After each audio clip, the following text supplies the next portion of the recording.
চিৰাখুন্দা গাঁৱৰ এই ঐতিহ্যমণ্ডিত বৰনামঘৰত সমবেত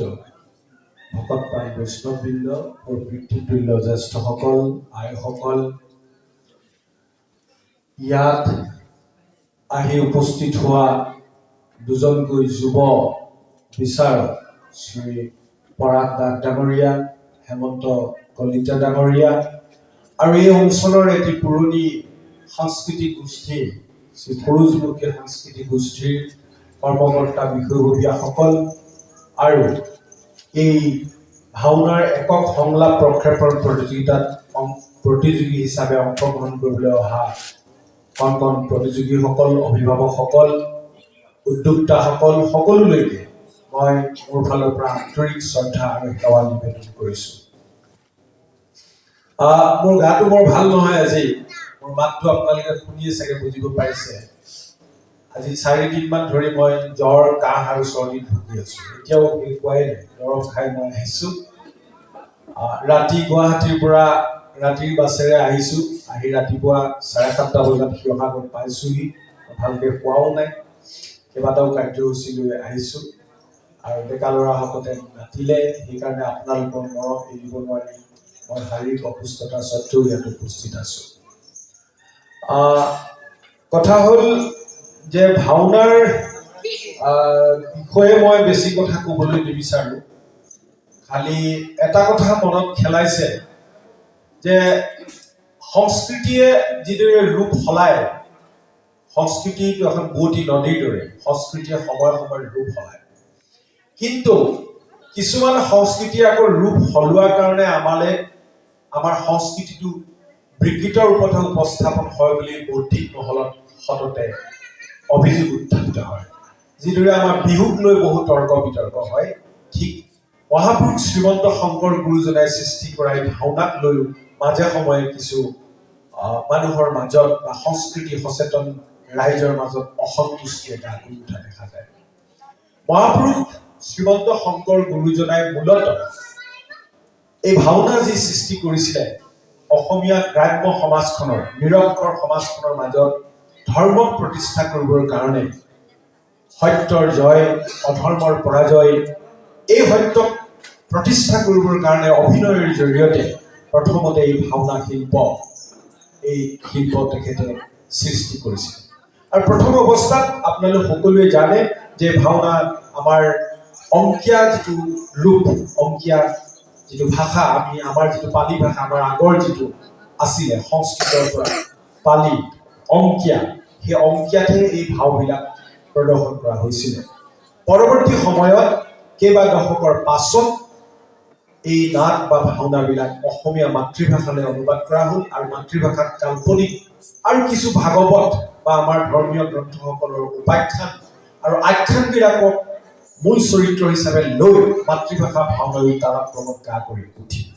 আৰু তেতিয়াৰ পৰা আমাৰ অসমীয়া সমাজখনত, বিশেষকৈ নৱ বৈষ্ণৱ ধৰ্ম সমাজখনত ভাওনাই এক সুকীয়া মৰ্যাদা লাভ কৰি আহিছে।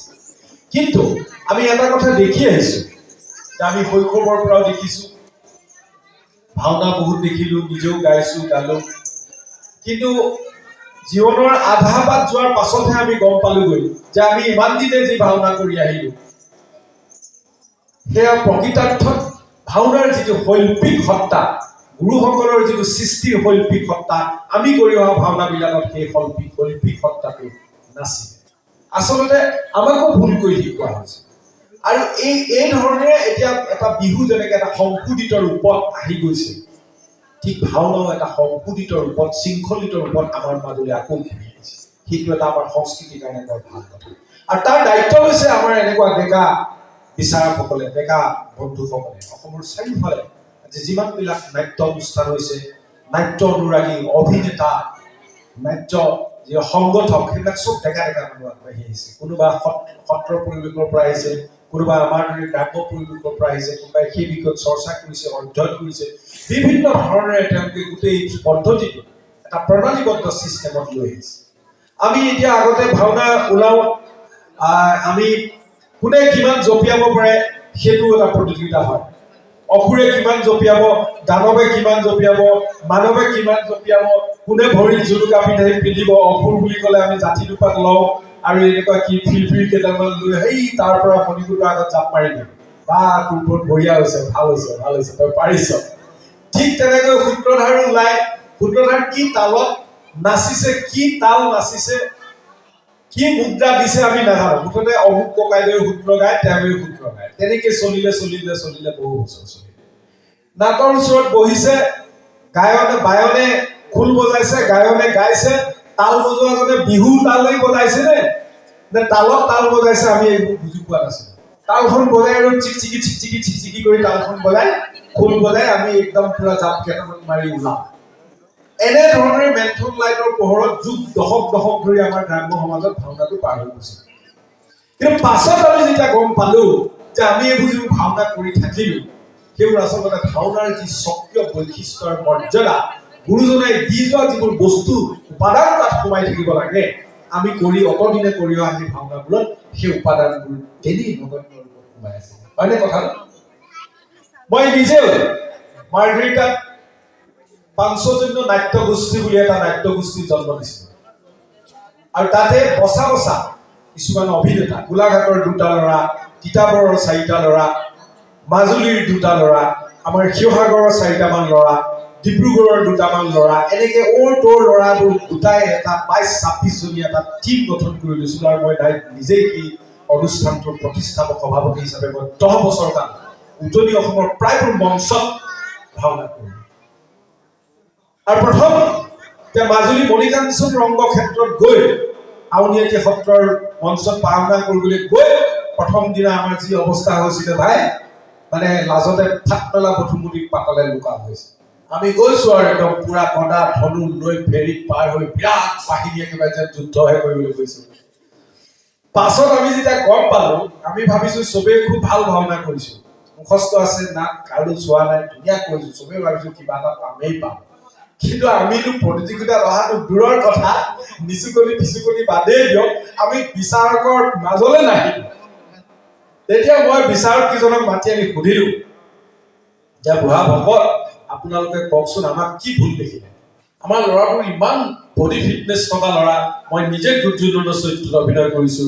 ইমান ধুনীয়া সংলাপ, ইমান ধুনীয়া মেকআপ কৰিছো, ইমান দামী ড্ৰেছ লৈ গৈছো, ইমান ধুনীয়াকে ওলাইছো, ডাইলগ পাতিছো, আমাক কেলে একো এটা নিদিলে, আমি একো খেলে নাপালো। তেতিয়া তেওঁলোকে আহিছে, কৈছে না ঠিক আছে, তোমালোকৰ যিটো ৰূপসজ্জা, যিটো মানে ভাৱৰীয়াসকলৰ যিটো ৰূপ, সেইটো বৰ সুন্দৰ, কিন্তু তোমালোকৰ একো তাল লয় মান কোনো বস্তু একো ঠিকেই নাই। মানে কথাটো অসুৰে মানৱক যিটো তালত প্ৰৱেশ কৰিছে, দানৱো একেটা তালতে প্ৰৱেশ কৰিছে, অসুৰো একেটা তালতে প্ৰৱেশ কৰিছে। পাছতে গম পাইছো যে এইবোৰ তাল, ৰাগ বোলে আখৰি, ৰাগ ধন, এতিয়া যে গাই গ'ল অকমান ধনশিৰি, ৰাগ ধনশ্ৰী, সেইবোৰ আছে। সেই ৰাগৰ লগত তাল আছে, তালখন তেনেকে বাজিব, এক তালত এক তালে হ'ব। এই প্ৰৱেশত এই কথাবিলাক আমি চোৱা নাই, আমি খালি ওলাব লাগে উলিছো, আৰু প্ৰৱেশ হয় একদম ধান পৰিয়ালকে দাঙিছো, অসুৰ পৰিয়ালকে দাঙিছো, মানৱ পৰিয়ালকে দাঙিছো, দানৱ পৰিয়ালকে দাঙিছো, কৃষ্ণ পৰিয়ালকে দাঙিছো। এইটো নহয়,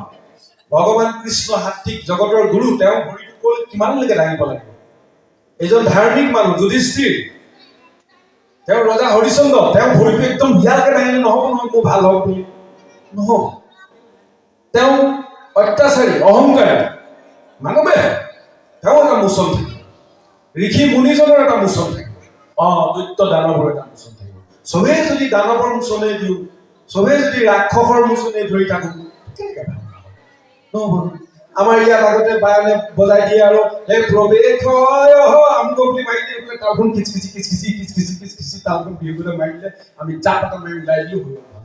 পাছত দেখিছো এনেকুৱা একোৱে ভাল নাই, একো ভস্ত, মানে একো নাই, ৰাগ নাই, তাল নাই, মান নাই, কোনো বস্তুৱে নাই। এতিয়া গোটেই চিষ্টেমটো আমূল পৰিৱৰ্তন ঘটিছে, আৰু এইটো এটা শুভ লক্ষণ। সেইটো আমূল পৰিৱৰ্তন ঘটিছে। আৰু সত্ৰীয়া নৃত্যৰ ক্ষেত্ৰতো আমাৰ আগৰ সূত্ৰধাৰসকলে যিবোৰ নৃত্য চাই আমি ডাঙৰ হলো, এতিয়া মোৰ এইবোৰ দেখিলে হাঁহি, কোনো তালেই নাই, কোনো তালতেই নানাচে, এতিয়া কিমান ধুনীয়া আপোনালোকে চালে মন বহি যায় কি ক্লাছিকেল যিটো কয় শাস্ত্ৰীয় সংগীতৰ যিটো নৃত্য সত্ৰীয়া নৃত্যৰ লগত তাৰ সামঞ্জস্য আছে সত্ৰবিলাকত যিটো শিকায় কি ধুনীয়াকে তাৰ নৃত্যৰ তাল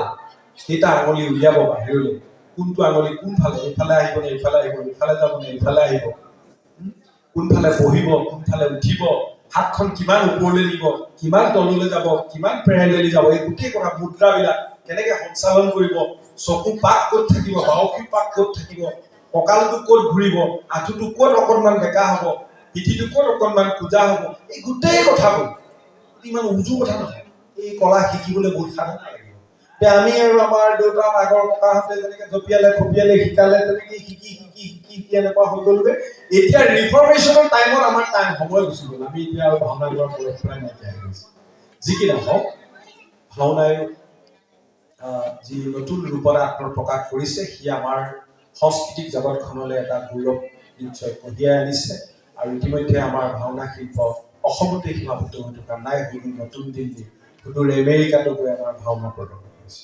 এইটো বৰ গৌৰৱৰ কথা এতিয়া আমাৰ ডেকা ল'ৰাহঁতে এটা সদৌ অসম ভিত্তিত এটা একক ডাইলগ বা সংলাপ প্ৰক্ষেপণৰ যিটো প্ৰতিযোগিতা কৰিছে ইয়ালৈ যিসকল প্ৰতিযোগী আহিছে মই সকলো প্ৰতিযোগীকে শুভেচ্ছা জনাইছোঁ আৰু এইসকল প্ৰতিযোগীৰ মাজতেই আমি ভৱিষ্যতৰ সপোন দেখিম তেওঁলোকৰ প্ৰতিভা আছে এতিয়া দেখিছোঁ আমাৰ ইমান সৰু সৰু ল'ৰা ছোৱালী ইমান ধুনীয়াকৈ খোল বজাইছে খোলটোক আকোৱালি লৈছে ঢোলটোক আকোৱালি লৈছে আমাৰ এই গুৰু যোজনাৰ সৃষ্ট কলা সংস্কৃতিবোৰ আকোৱালি লৈছে নতুন প্ৰজন্মই সৰু তৰুণ প্ৰজন্মই এইটো জাতিটোৰ কাৰণে এটা ভাল ইতিবাচক কথা আৰু সুৰুযুমুখী যুৱ সংঘক মই ধন্যবাদ জনাইছোঁ আৰু প্ৰতিযোগিতাখন সুন্দৰভাৱে আগবাঢ়ি যাওক সকলোকে শুভেচ্ছা জনাইছোঁ দুই বিচাৰকসকলকো শুভকামনা জনাই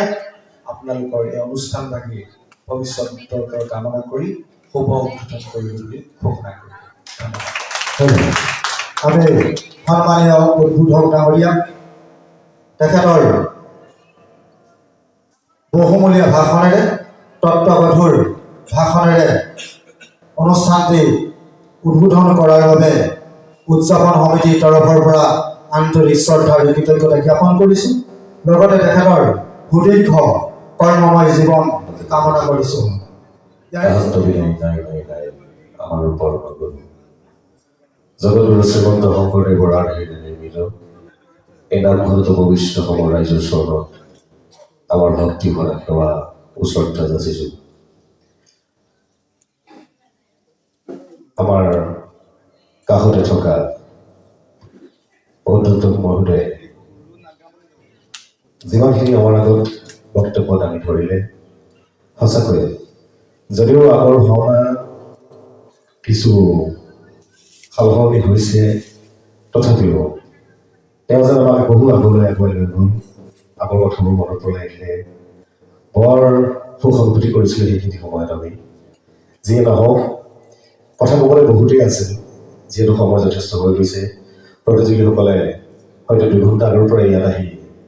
অপেক্ষা কৰি আছে সেয়েহে বেছি কথা নকওঁ মাত্ৰ সৰস্বতী সমাজসেৱী গোষ্ঠীৰ আজি এই প্ৰতিষ্ঠা দিৱসত তেওঁলোক সকলোলৈ মোৰ তৰফৰ পৰা শুভেচ্ছা জনাইছোঁ তেওঁলোকৰ এই মহান যাত্ৰা